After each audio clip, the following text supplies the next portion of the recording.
Bonjour, donc j'espère que vous allez bien. Je vous envoie ce petit message, voilà, par rapport à vos partages, hein, que je trouve toujours magnifiques. Je vous remercie d'ailleurs de me passer ces messages qui me permettent de pouvoir vous répondre à tous et à toutes. Non pas, je précise, comme vous le savez, parce que je détiens la vérité, mais parce que je vous fais partager ce que je ressens, hein, au travers du cheminement que je vis et de ce que je ressens. Voilà, donc j'ai reçu des lettres magnifiques, hein, vraiment plusieurs lettres magnifiques. Et là, je prends juste un petit extrait de l'une euh, qui partage à quel point il faut du courage des fois pour pouvoir arriver à croire, à avancer sur le chemin et continuer à avoir la foi dans ce monde bizarre avec vraiment des conditions politico-sociales, sociétales, d'environnement aussi, avec des feux, de forêts, enfin des choses comme ça qui font que comment arriver à avoir la foi, hein, voilà. Et donc, le partage qui est noté, ce petit extrait, c'est il faut beaucoup de force et de courage pour descendre au fond de soi. La personne dit qu'elle y va. Et ça, c'est magnifique. Ça, c'est magnifique. Il faut, il, euh, il faut aussi croire que le divin existe. Or, c'est ça le truc, comment croire que le divin existe puisqu'il faut se méfier de plus en plus de ce qu'il faut croire et de qui croire. Ami, âme, incarnation, pardon, pas ami, âme, incarnation, divin, ferveur, ne sont-ils pas les bouées de sauvetage de l'humanité dans les moments où les périls s'annoncent? Hop, ça s'éteint. Et ben, c'est peut-être que c'est fini, que je n'ai pas aller plus loin. Super. Donc, bouée de sauvetage et par rapport au divin. Et comment avancer par rapport à cette foi. Cette foi, attendez, hop, je vais retourner dessus, voilà. Ne sont-ils pas des bouées de sauvetage de l'humanité dans les moments où les périls s'annoncent, avec tout leur cortège de croyances, de faux prophètes et d'intolérance? Extraordinaire. Donc, ces trois lignes-là, je pourrais en parler pendant beaucoup, juste quelques notions. Comment croire que le divin existe? Il n'est pas question de croire.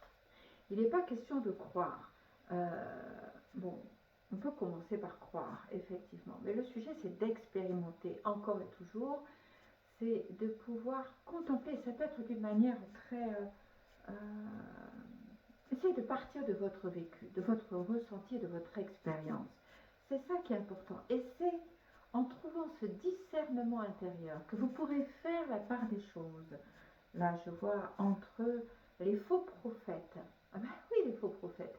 Évidemment, actuellement, puis bon, dans l'époque où on vit, il y a tellement de gens qui se posent comme des porte-paroles, des fois pas très clairs, hein, de ce qui est juste et de ce qui n'est pas juste. C'est en venant toucher votre discernement intérieur et en faisant silence à l'intérieur de vous. Non pas vous laisser happer par tout ce qui est dit à l'extérieur, mais percevoir à l'intérieur là où vous ressentez que quelque chose est juste. Votre cœur sait. D'accord? Votre cœur, lui, il sait. Ce qui ne sait pas, c'est le mental. Ce qui ne sait pas, c'est tout ce qui vous appelle vers l'extérieur. Le cœur intérieur, votre âme sait. D'où l'importance d'arriver à faire le silence à l'intérieur. Vous allez me dire, mais oui, mais j'y arrive pas. Bien sûr, vous n'y arrivez pas. Il faut s'entraîner encore et encore. Vous y arrivez. C'est sûr qu'à certains moments, vous arrivez à faire ce silence dedans. Ce moment où vous faites silence, ressentez. Voilà. Et au fur et à mesure, ces temps vont s'agrandir. D'accord? Donc, croire que le divin existe. Oui, vous pouvez commencer à croire, mais croire qui? C'est une bonne question. Moi, je vais vous dire, il existe, bien sûr, parce que moi, je le vis, je le ressens, je le perçois. Vous pouvez dire, je fais confiance à Aline. D'accord, ok. C'est bien pour un début, mais c'est pas suffisant. C'est pas suffisant parce que c'est pas croire en moi et c'est pas croire dans ce que je vous dis, c'est faire votre expérience. Je ne suis pas là pour faire le chemin à votre place, je ne peux pas. Hein, c'est vous qui devez le faire. Et par contre, moi j'ai vraiment une foi profonde parce que je m'accorde du temps pour faire ces temps de silence. Je m'accorde du temps pour ressentir à l'intérieur dans le temple de mon cœur. Ok, voilà. Donc, c'est clair. Ou comment croire que le divin existe, puisqu'il faut se méfier de plus en plus de ce qu'il faut croire et de qui croire.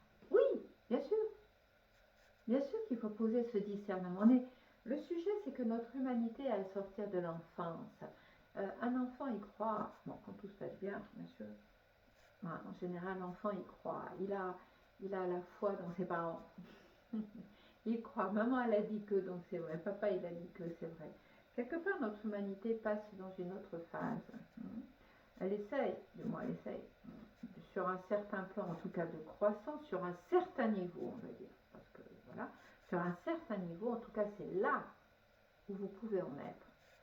C'est de sortir de faire confiance d'une manière aveugle, mais de pouvoir percevoir et poser le discernement.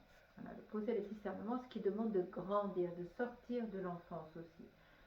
Parce qu'il faut effectivement sortir de toutes les croyances que l'on nous fait ingurgiter tout le temps. Voilà ce que j'avais envie de partager avec vous. Ne sont-ils pas des bouées de sauvetage de l'humanité, le divin, la ferveur, ne sont-ils pas des bouées de sauvetage de l'humanité dans les moments où les périls s'annoncent? Les bouées de sauvetage, ça dépend comment vous voyez ça. Je veux dire que la croyance va être une bouée de sauvetage, mais peut-être, ouais. Mais le sujet ensuite, c'est d'enlever la bouée et de nager en plein océan. C'est ça. Et ça, c'est par votre expérience que ça peut avancer. Et bon, en ce qui me concerne, je vous donne des outils pour ça. Je vous accompagne, je fais de mon mieux pour ça, mais c'est à vous de faire le chemin. Vraiment, vraiment. Je peux vraiment vous partager à quel point la ferveur peut s'éveiller à l'intérieur. À quel point le feu intérieur peut s'allumer. Mais il faut mettre du bois. Il faut préparer le feu. Il faut donner les conditions. Vous voyez, il faut... ou le temple intérieur, c'est pareil. Il faut... pour accueillir le divin à l'intérieur de soi, il faut être à l'intérieur. Si vous êtes à l'extérieur, si vous êtes pris par votre mental extérieur, à chaque fois que vous êtes pris par le mental, vous n'êtes pas dans votre temple. Donc, rappelez-vous ça. Voilà ce que j'avais à vous dire. D'accord? Et je continuerai un petit peu plus tard. Belle journée à vous, de tout mon cœur.